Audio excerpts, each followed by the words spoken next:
Have you ever had someone in your life make you feel like you were wasting yours? Has someone ever told you that that thing you enjoy doing is a waste of time? Has someone ever told you that you'll rot your brain playing video games? If so, I'm here. I understand you. You're not alone. In fact, what you're doing is totally amazing, and I'll explain why. Welcome to Civilization Stories, where we explore alternatives to history through the lens of the world's most addictive video game. On this channel, we are dedicated to storytelling through games of civilization and describing the beauty of how playthroughs converge and diverge with literal history. But today, I want to tell a different kind of story. This story is about a kid growing up in a little suburb of Montreal who, in 1994, got his hands on a floppy disk with a copy of Sid Meier's Civilization on it.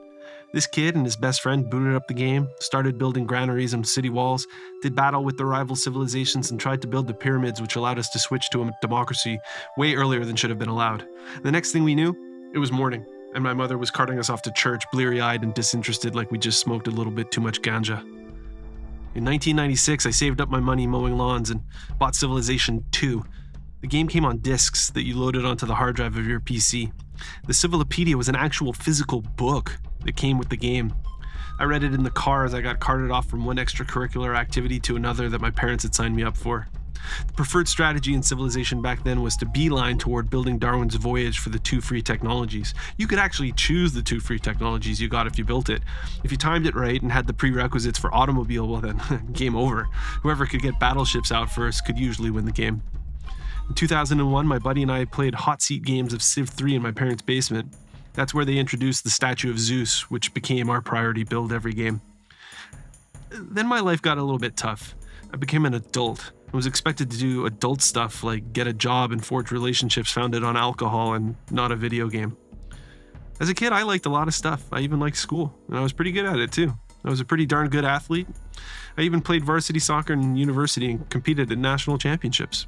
I played the guitar and was in a couple of bands once upon a time. We were pretty good too. I mean, who knows? We could have even made it big, but creative differences. You know what I didn't like? Work. And it turns out that education and vocation are two worlds that don't necessarily intertwine.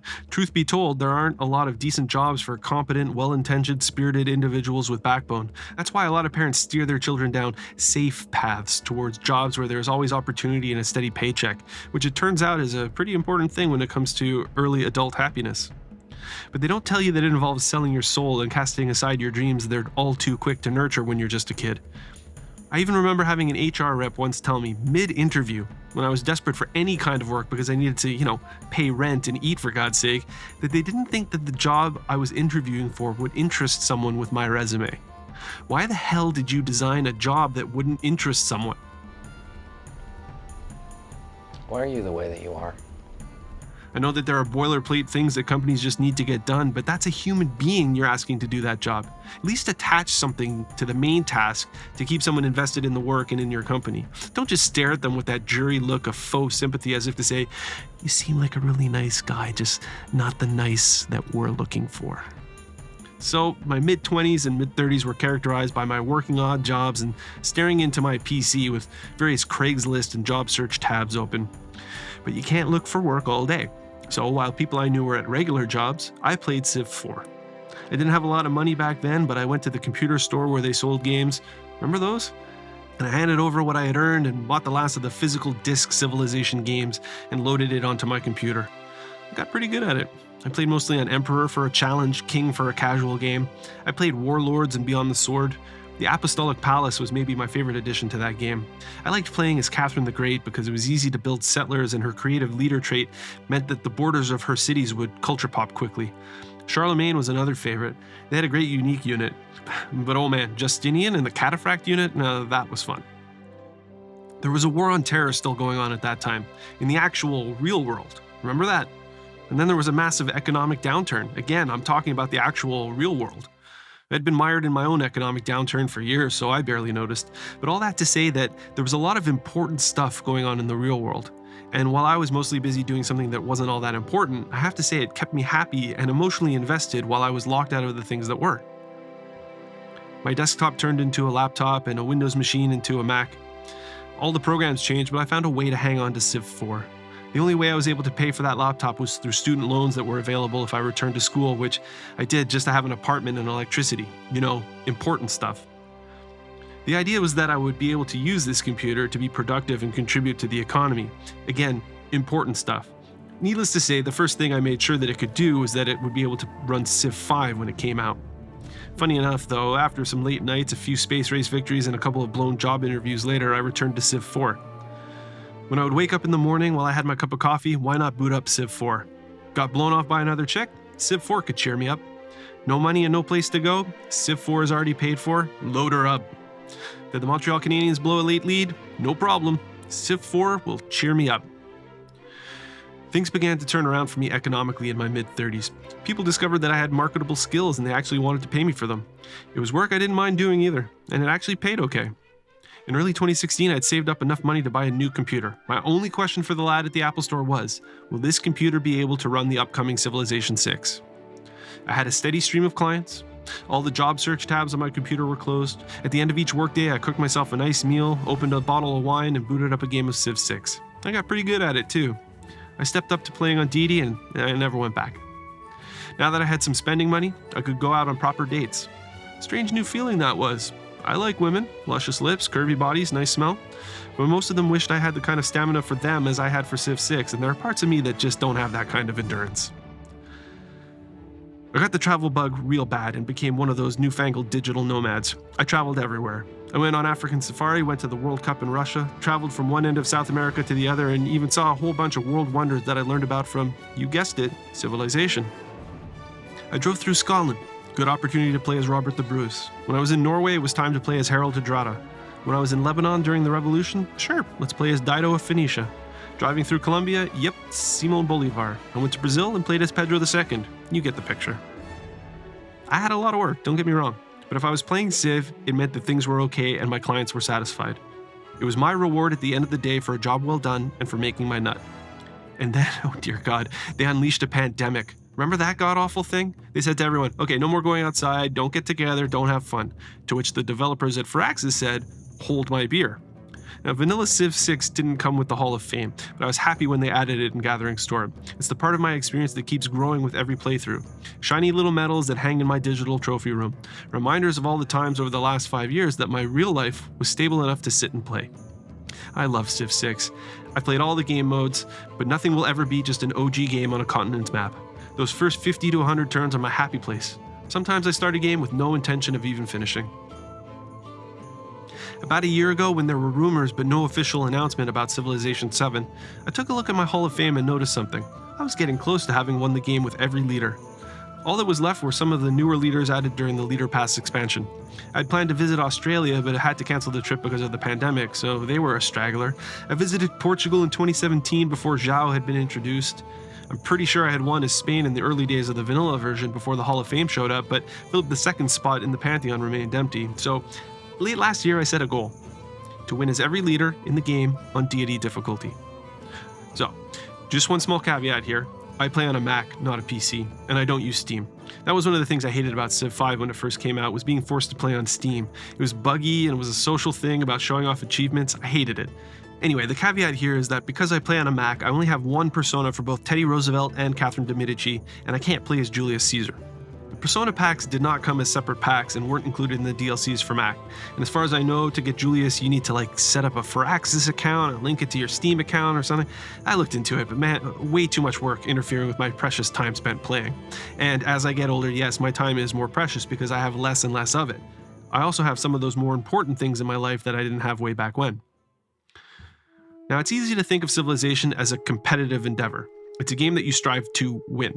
You compete against rival civilizations. You can even play multiplayer with Civ enthusiasts from around the world and prove why you're the best at the game.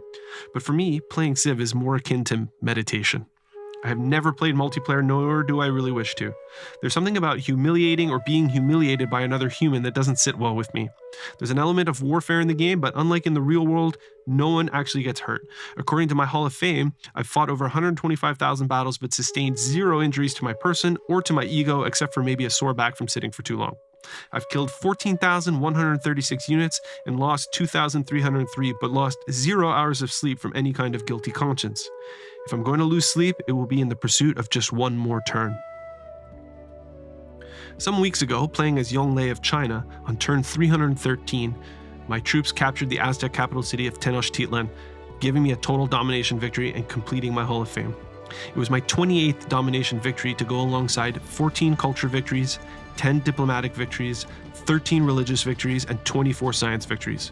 And there were some truly memorable victories in there, like my domination victory with Eleanor of England on a large map set with the Secret Society's game mode on, which still stands as my highest scoring game. That game of Yonglei was actually so dominant that it cracked my top 10 highest scores. The domination victories tend to be near the top of that leaderboard because you get more points for the size of your empire. But there were some memorable games that I snuck out in the nick of time by racing my space capsule to the stars and disabling enough rival spaceports, or charging to a late religious victory before rivals could make it to space. There were even some crushing defeats that just kind of felt inevitable, but I stayed with to the very end just to see it out. There were also defeats that shocked me when the game seemed all but won, like when I played as Genghis Khan and lost to Tomaris, who pulled out a diplomatic victory on turn 355 while controlling just a single remaining city. Or playing as Abraham Lincoln and being on the verge of wiping out the Persians, only to watch them snatch a culture victory.